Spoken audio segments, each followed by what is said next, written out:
Hey y'all, this is Lena to intro our podcast episode surrounding a trip known as Capi. Capi, short for Captain, was created by four young women, Annie Means, Erin Beaudoin, Emery Hansell, and Uhane Johnson. Friends from college, these four women have come together to create the journey of iconic Canadian feminist boating figure Muriel Wylie Blanchet. Starting June, Annie, Erin, Emery, and Uhane will make their way up the Inside Passage of Canada, filming the whole thing as they go. Make sure to stay updated with their journey by following their Instagram, Capi Movie. So much better. Hi everyone who just joined. Hi.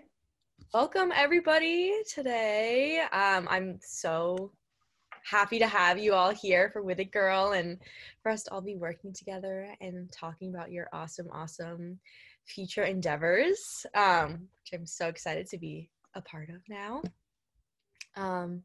If you guys want, we can just kind of hop right into it about introducing everybody and just learning more about who you guys are. And then we can kind of meander into the deeper questions. Yeah, but we can start with what are your guys' names? How old are you? Where are you from? And then how you all met would be a great story to also have. But yeah, whoever wants to start, and we can just go from there. Yeah, I can go first. So my name is Annie Means. I was born and raised in Seattle, Washington, and I'm 21 years old. Awesome. Yeah, I'm Erin. I'm from Ashland, Oregon, which is actually where I am now, home from the weekend, and I am 23. Yeah, my name's Emery. I grew up in Des Moines, Iowa, and Columbus, Ohio, and I am also 23. I'm Uhane Johnson. I grew up on Lopez Island, Washington, in the San Juans, and I am 22. Yeah, we all met kind of unintentionally. So Annie, Erin, and I all went to the same school, and Annie and I got to know each other just through a mutual friend, through running into each other over campus. Erin and I had met freshman year and like always wanted to be friends, and so junior year we decided to live together when we were allowed to move off campus, and got to know Uhane through that because my freshman year roommate was supposed to live with us and it didn't work out. She ended up being an RA, and so connected us with Uhane, who she'd known from I think a trip in high school. Yeah.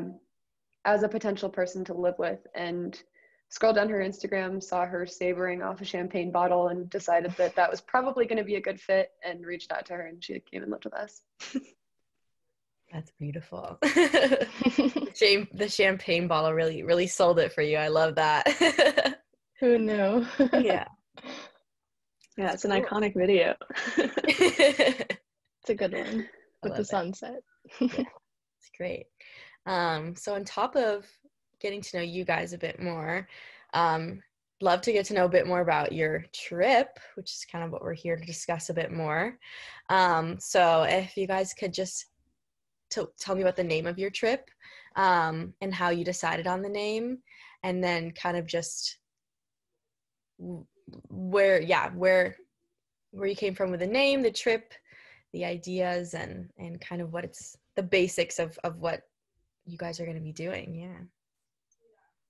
Yeah, I'm happy to jump in on this one because I am really jazzed about it. But basically the working name for our mysterious trip, which I will explain later, is Capi, which is short for Captain. And I have the book here, but basically the plan is that us four are going to recreate the journey of this super iconic kind of Canadian feminist boating figure who is named Muriel Wylie Blanchet. And we're going to recreate her journey up the Inside Passage of Canada, which is between the British Columbian coast and Vancouver Island. But what was really remarkable about Capi Blanchet, or Muriel Wylie Blanchet, is that she, in 1922, kicked off these voyages, so 100 years from when we're launching. But she would take these incredible summer trips with 5 children as a widow and single mother on a 25-foot boat. So just pretty remarkable considering how isolated the waters of this area were for the time, and no one really knows about her outside of really niche boating communities. So we kind of want to pay homage and pay justice to her as an icon, as a figure, as a woman, and recreate her journey. So if anyone else wants to add anything, that's my conception of what we're doing. Yeah, I think you nailed it. Yeah, and then just going more into who Muriel Blanchet was as a person, is there more that you can tell me about her, both as a captain or as a woman, and then also kind of going into like the curve of time and the impending documentary would be great. Just, yeah, learning more about this also woman who I'm sure has inspired all of us, me included, now that I'm learning more about what you guys are doing. But yeah, just more details. Yeah, so she actually grew up in Montreal to a very wealthy family and kind of left it all to move to British Columbia with her husband. And her husband passed away kind of tragically under suspicious circumstances. And so she was left with 5 mouths to feed, and she didn't want to go back to Montreal. And so she decided that travel writing was going to be one of the ways that she could support her children. And so this book, The Curve of Time, is basically like accumulation of all of these travel writings that she did over a course of 10 years. And it's really whimsical. She paints beautiful stories and silhouettes of what it means to be a mother in this environment, about what British Columbia looks like at the time, the logging extraction that's happening, the first bands who live there. And yeah, it's really just something that has touched me. I first read it when I was 14, and I knew, like, shit, I really want to recreate this journey and go through with it. And I think it's touched a lot of people in the boating community, and inspired them to do things that they didn't really think they could before. Yeah, I think that's definitely part of what's so inspiring about her, is just the level of determination that you need in order not just to go on these trips that you don't really know like where you're going to be, or it's sort of an unprecedented trip, but also then to do that with her 5 kids and to figure out a way to sleep all of them on a 25-foot boat. Like, we're already having a little bit of difficulty figuring out where the 4 of us are going to sleep on a 28-foot boat. To be fair, we are larger than children, but it's just amazing that despite that, and despite the fact that it wasn't really even in the cards for her to do at the time, she just stuck with it and knew what she wanted, and made it happen. Yeah. I love there's just a lot of like perseverance with her character, it seems, as a woman and as a mother. That's extremely inspiring. I think it's also so interesting, like in The Curve of Time, hearing what British Columbia looked like, and like comparing and contrasting to now is that'll probably be so interesting when you guys are on your journey. You like seeing what's changed, and also maybe seeing like what's the same is probably, it's like such a cool concept to think about. Yeah, that's just amazing. Yeah. But on top of, just like the inspiring story of Muriel Blanchet being a motivating force for you guys, what else does this trip mean to you guys, whether that's just like experience or womanhood, or just sharing this moment with each other? I'd love to learn what else is motivating you guys or inspiring you guys for this journey. Yeah, so me personally, when Annie first brought this up to me, and I think it's relevant to my job now also, is that I'm very passionate about like women role models in male dominated fields, and like women throughout history who maybe weren't brought into the light as much as they could, and inspired people. And so, I mean, obviously Capi Blanchet has inspired us all to do this crazy adventure, and I hope that through sort of our documentary project and our writing and photos that we kind of document the trip through, that we could inspire more people to kind of do their own adventures, and especially women in male dominated fields. So yeah, I work in the space industry, so it's sort of a similar situation. Oh yeah. And yeah.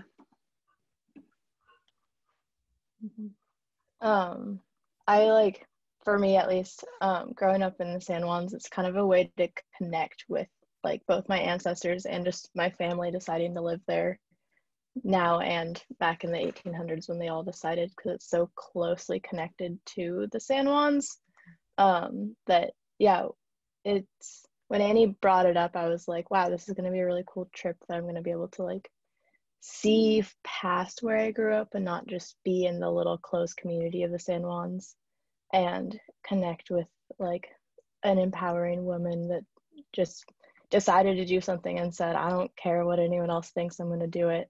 And in a lot of ways, I feel like we've kind of faced that a little bit with at least parents and stuff, like, what, are you guys really doing this? So yeah, for me, I'm like, yeah, we're doing this. Like, we're gonna do it, we're gonna see it, and yeah, That's awesome. That's how I'm feeling about it. What was it like telling your parents and your family about this journey? Because it's definitely unique. So I'm curious, you know, what their reactions were to hearing about this adventure you guys are going on. For me, at least, it was. Oh, no, you go for it. It was kind of funny because I've been all over the place since I graduated a year ago. So I lived in California for a while and then have started freelancing at this point. And so I've been in Washington, I've been in Nevada, I've been in, just all over the place for the past couple months. And I think my parents are peripherally aware that I'm moving around in the world, but not ever really sure where I am. And so they asked me if I wanted to come hang out with them this summer. And I was like, oh, I'm doing this boat trip. And didn't realize it, but apparently last week was the first time that they've ever heard of it. So they just kind of said, actually, yeah. Oh, no. Oh, have fun. Good luck. Maybe come see us after. That's really great. I think a lot of people's, well, my parents especially, like, initial reaction was like, that's so cool. And then there was like sort of a follow-up of like, so who's certified and what, and like, can you do this? Are you following someone up there, or like, are you gonna have someone experienced with you? But answer is no, we're not gonna have anyone with us, but yes, we will get the right certifications and make it happen in a smart way. Mm-hmm. Yeah. Sorry, go ahead. Oh, sorry. I think for me, I think my parents always knew that this was something I was going to do. Shame on them for giving me the book in the first place. I won't take responsibility for it, but very much it's been a huge process of training for me specifically, because I'll be the skipper. And I think everyone on the crew can attest that we've experienced kind of some like, really, like, that's pretty dangerous, which is not any different than what Muriel Wylie Blanchet experienced 100 years ago. So there's definitely been some doubt, but we're taking the right precautions and we are pretty serious about doing everything safely and efficiently. Mostly it's just kind of been a big excitement for my family and friends, though. Yeah, that's really great. And what is like, sorry, I'm just getting the more I'm kind of going off the question trail, but the more I hear, the more questions I have for you guys. But on top of like training, what has that been like, having to gain these new skills or maybe previous skills that you've had? What has training looked like for you guys trying to prepare for this trip? Well, 3 of us are wilderness first responders, right? Yeah. Or have at least gone through the training at one point. Mm-hmm. I think that will be super helpful for the trip, just in case anything does go wrong. And then we're also all getting our Washington boater license. And Annie's done some more training on top of that. Yeah. So what Emery made a really good point. When you get super far north in British Columbia, there's just not a lot of access to resources, whether it be like hospitals or even like fueling stations. So being self-sufficient was in terms of the medical field, like Knowles Wiffer certifications, but also just in like planning and research. So we've been doing a lot of looking at charts, a lot of understanding how to read depth soundings and knowing where fuel stations are. A year ago, when I first really started getting into this project, I plotted every single point on a map of where Capi Blanchet had gone. So, and there are a lot. So we could figure out our journey. But over the course of the pandemic, I took diesel engine maintenance courses in case the engine breaks. I did like 16-hour training courses of boat handling and docking. My dad is a salty dog, so we'll go out on the boat and he will basically be like, hands off, you go and try to figure this all out. We're also doing a really big training week before we depart on the 9th of June from the San Juan Islands.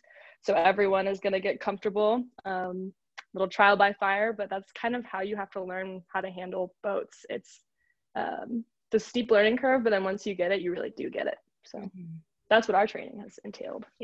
Yeah. And then I was going to say, just like a week before we start the trip, we're all going to be like out on the San Juans just practicing for a while. That's awesome. Yeah. Get that like in-person real world experience before you dive into the real world experience. Great. That's really exciting. What else appeals to you guys about this trip? If not mentioned before, we can totally skip this one, but if there's any other aspects that appeal to you guys about just partaking on this trip, I'd love to know as well. I think even just going on a trip like this, especially being lucky enough to be able to do it with 3 of your closest friends, it's a pretty exceptional experience. And I've always known that I wanted to stay close with these folks after graduation, and it's really nice to come back together and to come back for something that's just such a once-in-a-lifetime opportunity. And the hope, for me at least, is also that like going on this trip and documenting it and sharing it will provide a little bit more inspiration to others to just get out there, whatever that looks like for them. You know, it might not be taking a boat up the coast of British Columbia and cuddling with someone that you used to share a house with, but not a room. But I think it's just incredible to do something that you're so passionate about and also to be able to share that with others. Yeah, I think too, something that really appeals to me about this trip, and the more that I've kind of read and reread The Curve of Time, is the fact that women have always existed in these outdoor spaces. This isn't a new phenomenon. They've just largely been overlooked or overshadowed. And so I'm really, really passionate about kind of revitalizing these narratives that like, no, yes, we do belong here. This has always been the case. You just need to look a little harder and scratch a little deeper to find these characters who have always been there in the course of history, in the course of outdoor narratives. They deserve their due right, and hopefully this documentary and all the photographs and media that we are shining on the book will bring to light the incredible journeys that Capi Blanchet did.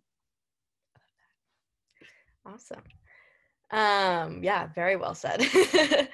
I'd also love to know how your guys' relationships with the outdoors, whether that be now or growing up, has affected your passion for this trip, or your motivations, or maybe like the roles that you're taking in this trip.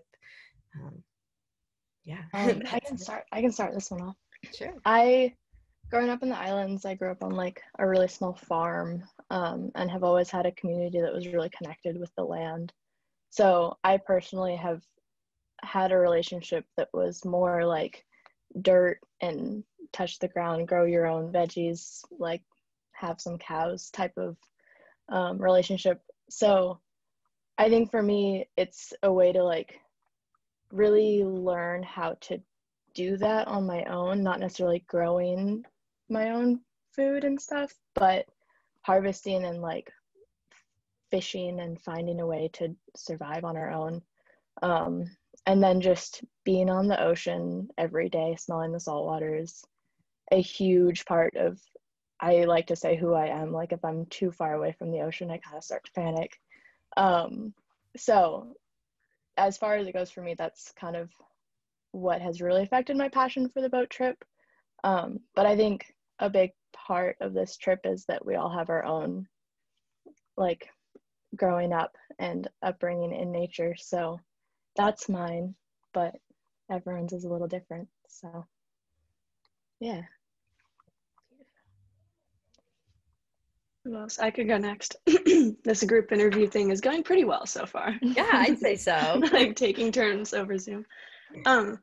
So in Ashland, I mean, I wasn't really close to the ocean and didn't have a lot of experiences there, but I would say the way sort of that Capi writes about the world and like observes it is very similar to kind of how I was brought up in Ashland. If you've been here, it's like half retirees and like half this like very like gritty hippie community that like, yeah, the grow your own veggies, make your own stuff, get everything local type, which is an awesome environment to grow up in.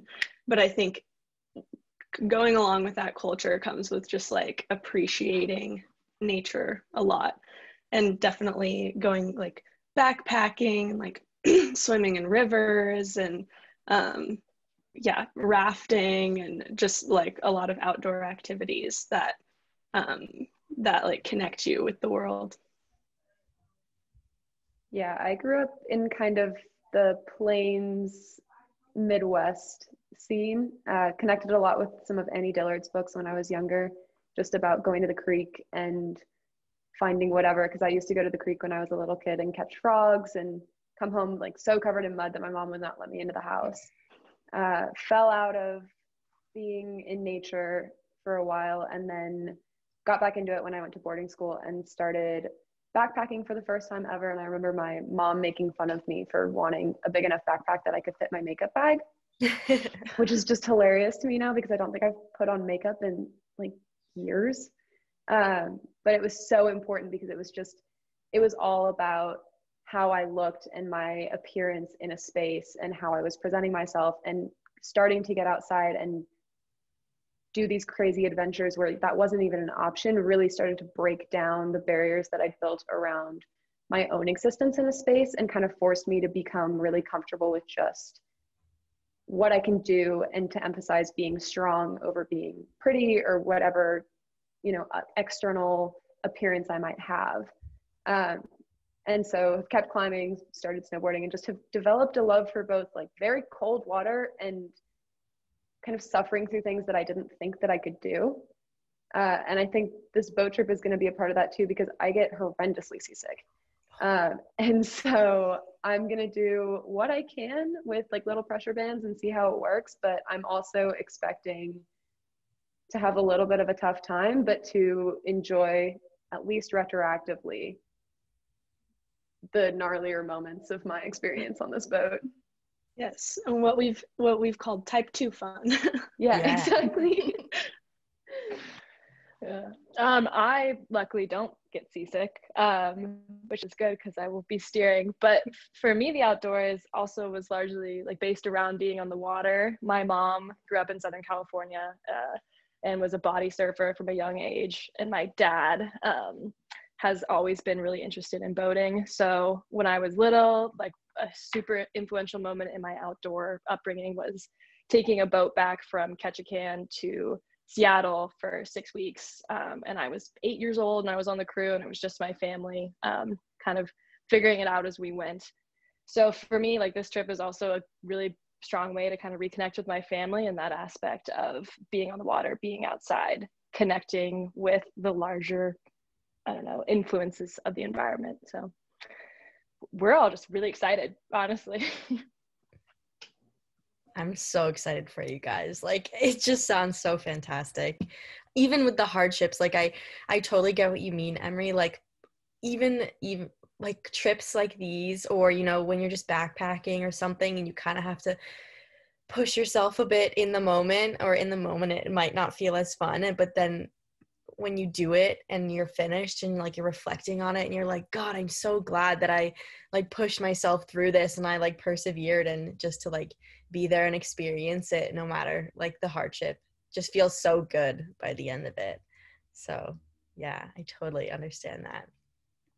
I was also asking what the preparation for this trip has felt like.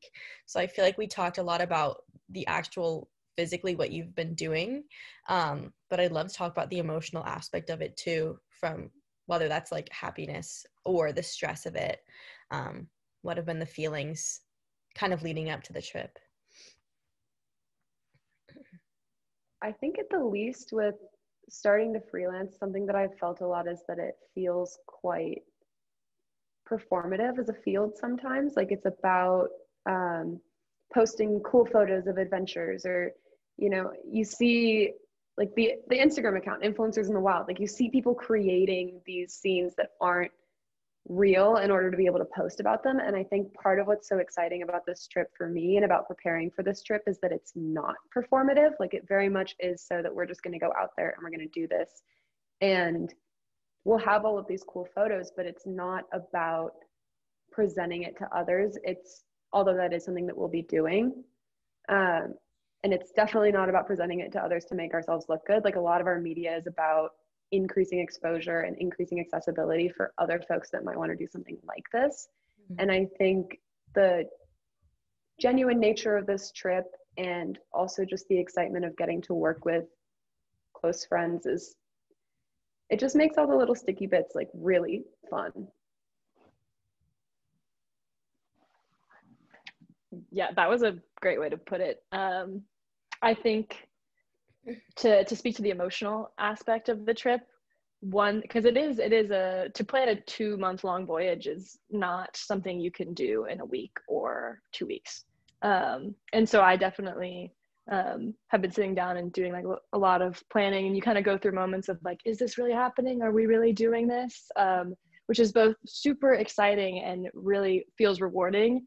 But I won't lie that it's also a bit intimidating. This is a big voyage. And so I think it's really given me a deeper respect for risk management and understanding like our capabilities and how far we can push ourselves and how far we can't push ourselves, which is very rewarding to understand that about ourselves and the crew. Yeah. One, I wanted to tack onto that a little bit with like a lot of outdoor, you know, activities, to do them, I guess, in a safe way. There's like the perceived risk and then actual risk, and you like work to bring those together so you just have an actual idea of like what you're getting yourself into. Because I think that's when people tend to like get hurt or have like terrible emergencies, is when their perceived risk and actual risk doesn't align.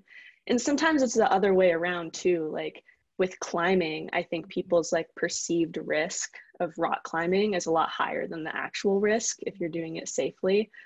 But it's a little bit opposite with water sports. I think people don't really understand how risky it could be. Yeah, that's very true. Yeah, I feel like I look at water sports, it's like, oh, you know, it's, you know, at least you're falling into something not as hard, but like, you know, there's still so many other risks that come with existing in the water or being by it, or so it's definitely very important to think about as well. And yeah, on a more like final note, not for the end of the interview, but just for when you guys kind of wrap everything up at the end, is there anything that you're hoping to get out of this trip, whether that be emotional again or physical? Are there any goals that you kind of have for this trip, or things you're hoping to realize or experience? I think, well, yeah, something I'm kind of hoping to get out of it is like getting closer with these ladies who I already like love, and I can't wait to spend more time with them. And like working on a documentary is really exciting, and just like this sense of adventure and kind of break from like normal routine, just really being out in the boondocks. Yeah, that's awesome. I know for Emery and I, we are going into the media field, whether it be through freelance photography or for videography. So this is also kind of like a really tender way for us to like step out into that industry with women who we love to work with a bang up crew. So I think personally, like I'm really excited to walk away having given the trip my all and the documentary process my all, and just make something we're really, really proud of, that we think Capi Blanchet would also be proud of. Yeah, I'm sure she would be very, very proud. Yeah, fingers crossed. And I know another thing that's really, really important was very important to you guys is your environmental impact, and environmentalism in general.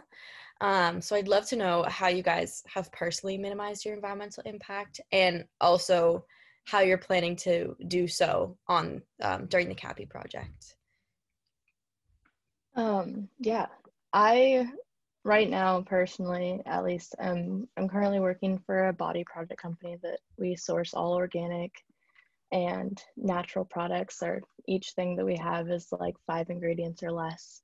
So from a like job standpoint, that's what I'm doing. But just, yep, there it is. I also just like food wise try to source as locally as I can, and like when I can walk or like skateboard to work, I will. But I live in Bellingham, so it rains like 300 days a year pretty much. But yeah, just staying as local as possible with all consumer goods is a big goal, and like being aware of the companies that I'm buying from and their goals as a company and everything is something that I really focus on. But yeah, I know that Emery has some big goals for the trip that she's been thinking about and talking about, so maybe you can speak to that more. Yeah, I think one of the funny things about coming into wanting to be more sustainable is realizing that a lot of the time there's pressure to do it in a way that's perfect and to do every single thing. And I think it's part of what is implicated by like the word sustainable specifically is not just like making a good choice, but also making something that can continue to work. And that's not just taking the environment into account, but also taking into account like what you can continue to sustain. And so emphasizing like any change is good as opposed to saying that's not enough has been a really nice shift to make, and I think has increased my ability to make more sustainable decisions more often because you're celebrating instead of criticizing. And so like I try to buy as little plastic as possible. I was vegetarian for a really, really long time. Also try to source locally, buy things only that I know that I'll use for a really long time, or that I've got some way to reuse either through a friend or through repurposing in my own life. And for this trip, since we are on a diesel boat, we're going to spend a lot of time looking into carbon offsets, because I know that they can be a little, some are more effective than others, and some are a little bit more appearance-based as opposed to like substantially making a difference. And so we're going to see if there are any that we can both utilize and also talk about that really do make a difference, and try to offset the whole trip. And then we will also be foraging. Uhane is going to be our main forager as our islander. And we'll be doing that in a way where minimizing impact to the landscape. She can talk a little bit more about that as well. But foraging, carbon offsets, and then just trying to minimize our waste. So also minimizing how much plastic we bring on board, only getting what we know we're going to eat. And then we'll probably have a cooler of some sort so that we can keep our food for longer. So if we do catch, for some reason, 50 fish in a day, which would be sweet, we can eat it all instead of throwing it away. Yes, but I'd also love, Uhane, like, does the foraging look like for you, and describing that for us too? Yeah, so I'm like, Annie kind of titled me as the get your fishing license, you're gonna feed us person on the trip, but I'm super stoked about. So as far as just like foraging and stuff goes, that was kind of an idea that I threw in because Capi did a lot of foraging as far as like berries go, and she like there's a lot of orchards and stuff that she met people along the way and would collect apples from them and stuff. But there's so many edible plants in the area that I personally have just grown up kind of knowing about. And on the island, there's a lot of them that I've just, collected berries as a kid to snack on walks and stuff. So I was really excited about being able to actually use those to feed us rather than just to snack on. But at the same time, foraging is kind of funny because we don't want to like take more than what we need. So as far as like the foraging community as a whole goes, it's kind of the understanding is take what you need and leave enough for others. And then like if there isn't enough for everyone to take a little bit, then there's not enough for you to have it all. So we're going to really try to like minimize how much we gather, but still hopefully have a little bit of natural food that we collected with every meal. And as far as fishing and stuff goes, it's going to be a luck thing for us, I think. But yeah, I grew up fishing, but not controlling the situation. It was fishing with my dad. He sets the line and I reel it in. So yeah, that's kind of just it's a goal of ours. We'll see how well we do. Yeah, of course.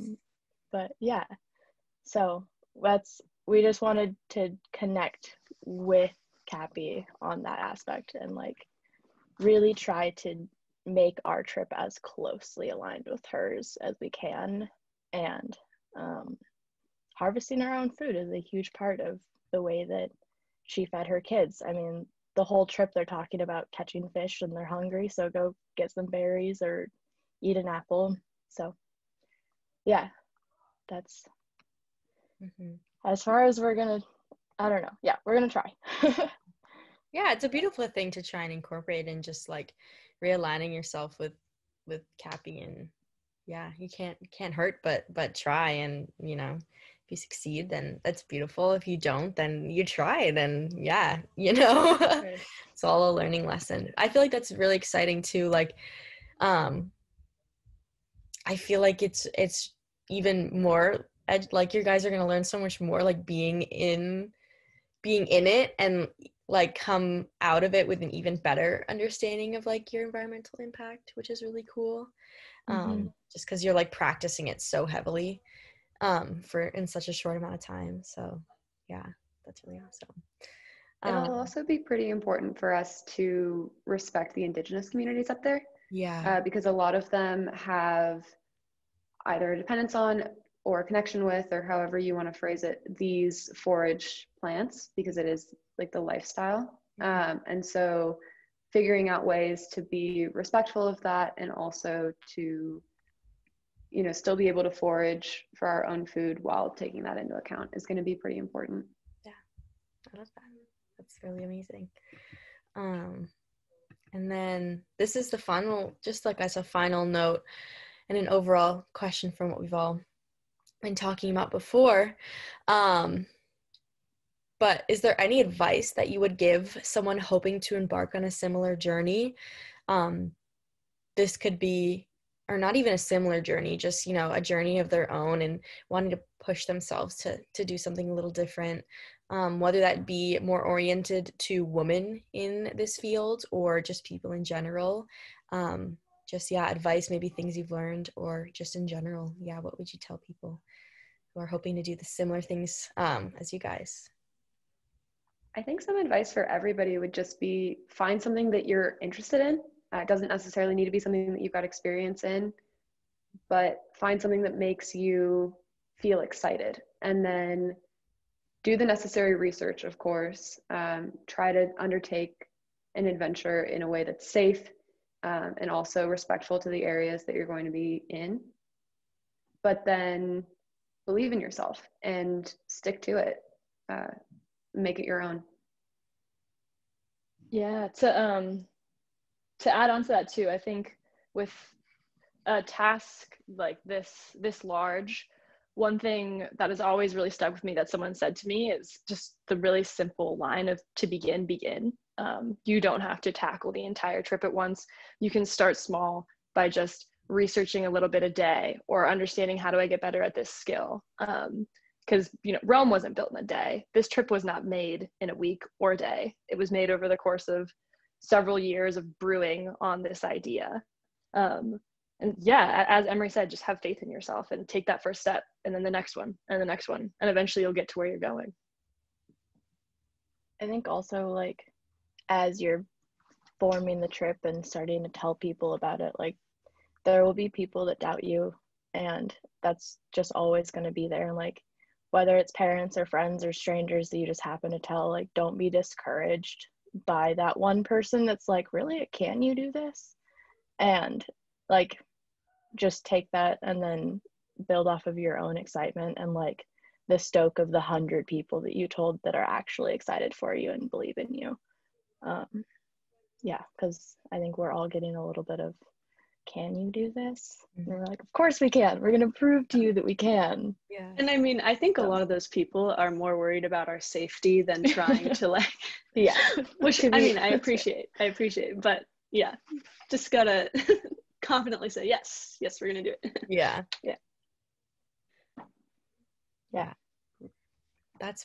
I mean, that's awesome. Yeah.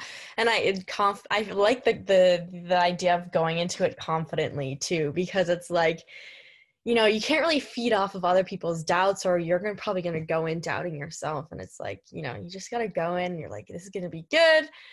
Maybe run into some difficulties here and there, but like we'll have each other. And, you know, I can tell that you guys have all prepared so intensely for this, and it's all something you're passionate about. So yeah, it's beautiful advice for me, because this is very inspiring. I'm so excited to see your guys' journey embark. And I'm like, I want to do that. So yeah, I love the advice too.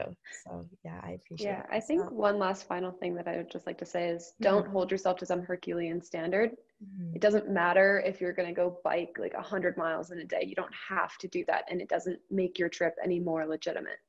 It's fun to find something that's a little bit outside of your comfort zone just to be able to push yourself, but everybody's comfort zone is different. And so it might be taking it slow. And the more that you do this, the better you'll get at planning, the better that you'll get at feeling comfortable in these kinds of situations, and also the more that you'll learn. And it's just kind of a self-fulfilling prophecy, where once you start doing these things, if it's something that you want, no matter how small you start out, you're going to be capable of anything if you stick with it.